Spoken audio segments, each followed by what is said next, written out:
Good morning everyone. जय Shri Krishna. Friends, आज हमारे साथ इंडिपेंडेंट बिजनेस कंसल्टेंट बड़ा बिजनेस डॉट कॉम से श्री राम प्रकाश जी हैं और हम आज उनके साथ आपकी इंट्रोडक्शन करवाना चाहेंगे। तो हम इनसे इंट्रोडक्शन के जरिए ये पूछना चाहेंगे कि राम प्रकाश जी, आपको कितना टाइम हो गया बड़ा बिजनेस में एनरोल्ड हुए और आपको कैसा यहाँ से फील हो रहा है सर? आ, जैन सर, आपका बहुत बहुत धन्यवाद। आपने ये मौका दिया अपनी जर्नी को शेयर करने का। तो सर, मुझे जो है आईपीसी बड़ा बिजनेस के साथ जुड़े हुए तकरीबन 1 साल हो गया है। और इस 1 साल में मुझे काफ़ी चीज़ें समझ में आई हैं। भाई, बेसिकली मेरा खुद का बिजनेस था। तो बिजनेस जब हम खुद का करते हैं तो समझ में आता है कि बिजनेस में लर्निंग का कितना रोल रहता है। तो 1 साल में मैंने बहुत कुछ सीखा है कि और दूसरी चीज़ ये है कि आज समय बदल चुका है। अब हमें भी बदलना पड़ेगा। हमारे जो बिजनेसेस हैं वो ट्रेडिशन नहीं चलेंगे, तो नई चीज़ें सीख रहे हैं। तो जब से मैं बड़ा बिजनेस के साथ जुड़ा हूँ तो मुझे समझ में आता है कि इन फ्यूचर मुझे किस तरह से अपने बिजनेसेस को ग्रो करना चाहिए। ओके, जैसे 21st सेंचुरी के अंदर जो नया इम्पैक्ट है अभी डिजिटल मार्केटिंग का, तो उसके जरिए मतलब कि आपको लोगों के साथ कैसे मतलब कि अपनी रैपो को बिल्ड करना है, लोगों के साथ कैसे आपका कम्युनिकेशन होना चाहिए, एक नए एंटरप्रेन्योरशिप को आपने कैसे डेवलप करना है, तो उसके लिए आपके क्या प्रयास हैं, कैसा मतलब रहता है जब लोगों से आप बात करते हैं तो लोगों की तरफ से आपको क्या मतलब कि इसका क्या रिएक्शन रहता है, क्या रिएक्ट करते हैं लोग आपके साथ कि अ, आपको लगता है कि 21st सेंचुरी के अंदर ये बिजनेस बिल्ड होगा या डिजिटल मार्केटिंग के जरिए जो है लोग अपने आप को जो है इसकी जो एक्सपोनेंशियल ग्रोथ है, क्या उसमें नए कुछ मतलब जो है वो एक्सपेंशन मॉडल आपको इसमें दिखाई दे रहे हैं? बिल्कुल सर, देखो, समय हमेशा एक जैसा नहीं रहता है। ड्यू टू कोरोना वायरस आज समय बदल चुका है। अब हर बिजनेस को अपने मॉडल को चेंज करना पड़ेगा, आए उनको डिजिटली जाना पड़ेगा। क्योंकि आज समय बदल चुका है और समय के साथ ही बदलते रहना चाहिए, तभी हम लोग आगे ग्रो हो पाएंगे। क्योंकि ओके। हर इंडस्ट्री का एक समय होता है। जी। कभी नौकरी का एक समय था, आज बिजनेसेस का समय भी था एक, और आज ऑनलाइन बिजनेसेस का समय है। क्योंकि आज के समय में किसी का समय ही नहीं है। जी अब जी। समय नहीं है तो फिर समय का अब एक चीज़ देखिए, अगर हमारे पास समय नहीं है तो फिर हमें समय को ही तो मैनेज करना पड़ेगा।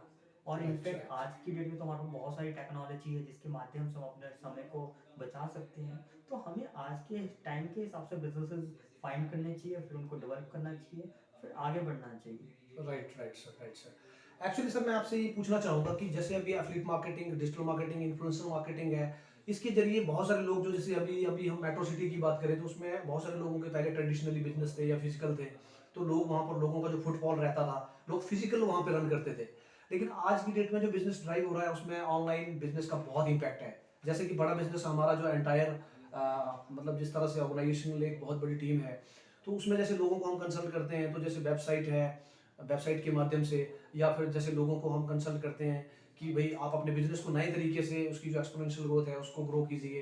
तो उसमें मतलब कि आपका जो एक्सपीरियंस है या आपने यहाँ से जो ऑब्जर्व किया है अभी 1 साल में, तो आपको क्या लगता है कि मतलब आने वाले टाइम में इंडिया का जो ये जो इम्पैक्ट है ये कहाँ तक आगे जाएगा? देखो सर, जैसे कि हमने डिस्कस किया था कि मार्केट चेंज हो रही है दिन पर दिन। और अगर समय के साथ अगर हम अपने बिजनेसेस को चेंज करेंगे तब तो हम भी समय के साथ चल पाएंगे। अदरवाइज समय इतना फास्ट बदल रहा है कि हम लोग फेल हो रहे हैं। और इनफैक्ट हम देख रहे हैं आज पुराने बिजनेसेस बंद होते ही जा रहे हैं। और इंडिया में 95% बिजनेसेस जो है पहले 5 साल में फेल हो जाते हैं, बंद हो जाते हैं। अब इसका रीज़न क्या है? क्योंकि लोगों को लर्निंग नहीं हो पा रहा है। उनको जो है नए जो इनिशिएटिव है, नए प्लेटफॉर्म बिल्ड करना है, नए न्यू ट्रेडिशनल न्यू जो प्लेटफॉर्म्स आ रहे हैं मार्केटिंग के, जो कि सस्ते भी है और इम्पैक्ट सस्टेनेबल भी है। सस्टेनेबल भी और इम्पैक्टफुल भी है, जी रिजल्ट्स भी ज़्यादा प्रोड्यूस करते हैं। जी जी तो जी। ये जो कोर्सेज है, ये जो प्रोग्राम है, जो बड़ा बिजनेस लेकर आया है, जैसे डिजिटल मार्केटिंग कैसे करना है, व्हाट्सएप मार्केटिंग कैसे करना है, और ये सारे प्लेटफॉर्म को हमें यूज़ करना पड़ेगा। क्योंकि आज जो दुनिया है इन प्लेटफॉर्म पर ही है। कोई फेसबुक चला रहा है, कोई इंस्टाग्राम चला रहा है, कोई लिंक्डइन चला रहा है, कोई यूट्यूब चला रहा है।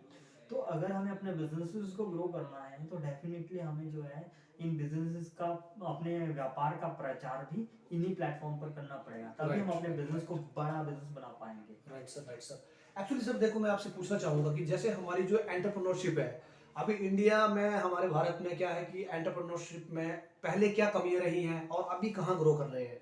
क्योंकि अभी हाल ही में इंडिया में जो पैंडेमिक रहा है, जो कोरोना वायरस रहा, तो उसके कारण बहुत सारे इम्पैक्ट आए, क्योंकि बहुत सारे लोगों के जो बिजनेस थे फाइनेंशियल क्राइसिस में हुआ।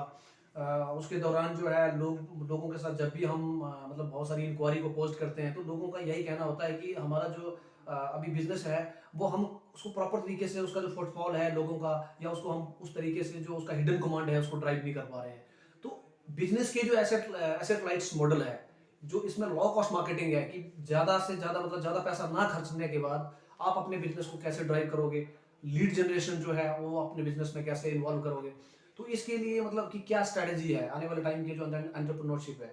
जैसे कि अगर मैं छोटा सा बात करना चाहूँ कि कोई एमबीए पर्सन है, एंटरप्रेन्योर है, छोटा व्यापारी है एमएसएमई के अंदर, वो अपने बिजनेस को डेवलप करना चाहता है, तो आपको क्या लगता है कि उसको उसमें क्या चीज़ें नई जो है वो ऐड ऑन करनी पड़ेगी कि जिससे उसका बिजनेस जो है वो एक नया इम्पैक्ट लेके आएगा और एक नई एंटरप्रेन्योरशिप जो है वो इंडिया में डेवलप हो। देखो, बिजनेस को स्टार्ट तो करना चाहता है हर कोई, एंटरप्रेन्योर बनना चाहता है, लेकिन जो बेसिक चीज़ है वो है कि उसके पास नॉलेज कितनी है, उसको सिखाता कौन है। मुझे लगता है किसी भी व्यापारी को अगर बिजनेस खड़ा करना है या बड़ा करना है, सबसे पहले जो है उसको डायरेक्शन देने वाला कोई होना चाहिए। जैसे हम देखते हैं, अगर हम खेल की बात करते हैं, खिलाड़ी होते हैं, वो प्रैक्टिस करते हैं। प्रैक्टिस कैसे करते हैं? वो ऐसा नहीं होता कि अकेले प्रैक्टिस करते हैं, प्रॉपर कोच उनके पास होता है, वो उनको गाइड करता है कि ये करो, वो करो, ऐसे करो, वैसे करो। और जब वो उस हिसाब से प्रैक्टिस करते हैं तो डेफिनेटली वो अपने जीवन में, अपने जो है कैरियर में आगे ग्रो करते हैं। बदलाव आता है। इसी तरह से एज ए एंटरप्रेन्योर को आज सोचना पड़ेगा, क्योंकि हर एक 100 बातों की एक बात मैं कहता हूँ कि इस दुनिया में इंसान एक ऐसा प्राणी है जो हर चीज सीखता है, जी। छोटी से छोटी चीज। हम देखते हैं हमारे घर में छोटे बच्चे होते हैं, तो दूध तक पिलाना सिखाया जाता है, उनको सिखाना पड़ता है। तो इसी तरह से एंटरप्रेन्योर अगर बनना है ना, तो इसमें रखनी पड़ेगी लर्निंग, और राइट। सीखना पड़ेगा। Learning is equal to earning. बिल्कुल बिल्कुल, जितना ज़्यादा हम सीखेंगे उतना ज़्यादा हम ग्रो हो पाएंगे। Right sir, right sir. और देखो एक चीज़ और है, देखो पैसा तो हर किसी को कमाना है, बिजनेस तो सबको ग्रो करना ही है, राइट। और ये कर हर कोई सकता है। लेकिन हमें एक पैटर्न चेंज करना पड़ेगा कि मैं नहीं कर सकता, भैया कर सकते हो। हमें एक्सपर्ट ढूंढना है। आज डॉक्टर विवेक बिंद्रा जी इतने एक्सपर्ट लेकर आए हैं यहाँ पर, इतने इंडस्ट्रीज के वो लीडर लेकर आए हैं जिन्होंने छोटे छोटे बिजनेस स्टार्ट किए, फिर उनको धीरे धीरे करके बड़ा से Expand बड़ा किया। बड़ा करते गए, Right. एक्सपैंड करते गए। तो इनसे हमें सीखने को मिलता है और हमारा टाइम बचता है। Right sir, right sir. ठीक है जी। एक्चुअली सर मैं पूछना चाहूँ, जैसे कि अभी हमारा जो मतलब हमारा जो हमारी कंट्री है, हमारे यहाँ पे सबसे बड़ी प्रॉब्लम ये है कि जो हमारा इंस्टीट्यूशंस है या हमारा जो एजुकेशन का जो स्तर है, जैसे कि जो इंडस्ट्रीज हैं या कोई कॉर्पोरेट सेक्टर है, उसमें जो हमारा इंस्टीट्यूशनल जो सिस्टम है उसका एक बहुत बड़ा कम्युनिकेशन गैप है। क्योंकि एक एमबीए पर्सन, एक बीटेक या एक मतलब जो डिग्री होल्डर है, वो जब किसी यूनिवर्सिटी से स्टडी करके आता है, तो उसको क्या होता है कि जब वो इंडस्ट्री के अंदर कहाँ जॉब लेने के लिए एचआर में जाता है, तो वहाँ पे उसको बहुत सारी प्रॉब्लम्स जो है, उसके बहुत सारे कॉन्सेप्ट क्लियर नहीं होते। क्योंकि मुझे ऐसे लगता है कि हमारी इंडस्ट्री, हमारे यहाँ का जो इंस्टीट्यूशंस है या यहाँ का हमारा जो यूनिवर्सिटी का पैटर्न है, उसका बहुत बड़ा कम्युनिकेशन गैप है। तो उसको कैसे फिल किया जाए सर? उसके लिए हमारे क्या प्रयास होना चाहिए? हमें एंटरप्रेन्योरशिप को डेवलप करना है, या उस यूनिवर्सिटी के अंदर जो है वो जो कॉर्पोरेट सेक्टर को चाहिए, जो बिजनेस लाइन में लोग जाना चाहते हैं, हाउ टू नए जो स्केलेबिलिटी, जो स्टेनेबिलिटी, मतलब उसके अंदर जो नए रूट हैं, तो मतलब लोगों को, मतलब बच्चों को किस तरह का एजुकेशन जो है उसमें जो है वो लर्निंग देना चाहिए, ताकि जो इंडस्ट्री का जो हमारा जो एक ग्रोथ है उस वो मतलब फुलफिल हो सके। तो उसके लिए क्या प्रयास होने चाहिए? बिल्कुल सर, ये तो एक बहुत बड़ा चैलेंज आज इंडिया फेस कर रहा है। मैक्सिमम ग्रेजुएट इंडिया में प्रोड्यूस हो रहे हैं, बट वो इनफैक्ट अपने जॉब्स नहीं हायर कर पा रहे, ले पा रहे हैं। तो इसका बेसिकली कारण यही है कि जो कॉलेज में जो फैकल्टीज़ हैं वो कहीं ना कहीं एक्साइटेड नहीं है। जब फैकल्टी एक्साइटेड नहीं होगी तो स्टूडेंट में एक्साइटमेंट नहीं आएगी, तो फिर वहाँ पे 75% का जो अटेंडेंस का है वो फिल करने के लिए स्टूडेंट कॉलेज में जाते हैं। और एक तो उनके पास डायरेक्शन नहीं है, तो फिर वो इधर उधर भटकते रहते हैं। राइट, राइट, तो राइट। इसके लिए जो डॉक्टर विवेक बिंद्रा जी ने जो इनिशिएटिव लिया है ना, ये बहुत ही अप्रिशिएटेबल है।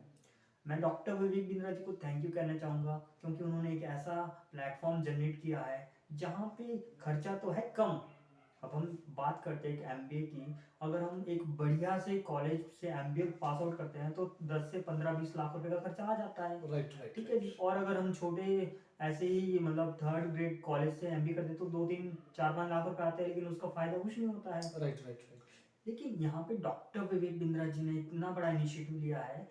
एक तो इंडस्ट्रीज के जो लीडर है जिन्होंने बिजनेस को खड़ा किया है जीरो से, जब वो सिखाते हैं, वो प्रैक्टिकल नॉलेज देते हैं जिसको एक व्यापारी अपने व्यापार में इम्प्लीमेंट कर सकता है, तो वो उसके दिमाग के ढक्कन खुल जाते हैं, क्योंकि वो राइट राइट एक प्रैक्टिकल नॉलेज है, उन्होंने उसको एग्जीक्यूट किया है। जी।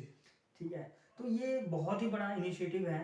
इनफैक्ट आज डॉक्टर विवेक बिंद्रा बड़े बड़े कॉलेजेस के साथ भी टाई अप कर रहे थे ताकि ये जो इन्फॉर्मेशन है, जो ज्ञान है, वर्क डील हो रही है, वाइट लेबलिंग हो रहा बिल्कुल है, बिल्कुल बिल्कुल या उस तरीके से ये इनका एंटरप्रेन्योरशिप को डेवलप जी किया जा रहा है। राइट राइट इसका मकसद ये है कि जो कॉर्पोरेट चाहता है, क्योंकि जो ये इंडस्ट्रीज के लीडर है यही तो उन स्टूडेंट्स को हायर करते हैं बाद में, तो ये चाहते हैं कि हमारे स्टूडेंट कॉलेज में ही जो है पढ़ाई करके एक प्रैक्टिकल नॉलेज लें ताकि यहाँ पर ग्रो करें और 5 का काम एक आदमी करे। Right sir. राइट जी तो आज का हमारा बहुत ही अच्छा एक्सपीरियंस रहा है। ये हमारे इंडिपेंडेंट बिजनेस कंसल्टेंट बड़ा बिजनेस टाइप टीम से हैं और हिमाचल के रहने वाले हैं।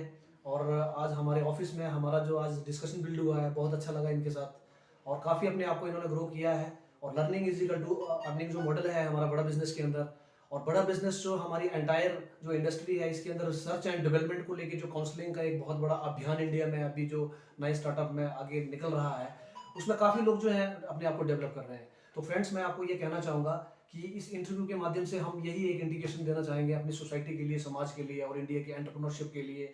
चाहे कोई बिजनेस डेवलप करना चाहता है, नया स्टार्टअप बिल्ड करना चाहता है, एक एमबीए जो वर्किंग प्रोफेशनल में आगे निकलना चाहता है, कि आप जो है आने वाले टाइम के अंदर जो मतलब विवेक सर का, डॉक्टर विवेक बिंद्रा का जो इतना बड़ा इनिशिएटिव है, इसमें आप जरूर पार्टिसिपेट कीजिए और अपने आप को डेवलप कीजिए। और वो दिन दूर नहीं है कि आपकी एक जो एक्सपोनेंशियल ग्रोथ है, आप अपने आप को उस तरीके से एग्जीक्यूशन कीजिए और कंसिस्टेंटली। मैं आपको यही कहना चाहूँगा माय डियर फ्रेंड्स कि डेफिनेटली आप एक ना एक दिन जरूर कामयाब होंगे। तो thank you so much sir, आपका बहुत बहुत धन्यवाद राम प्रकाश जी।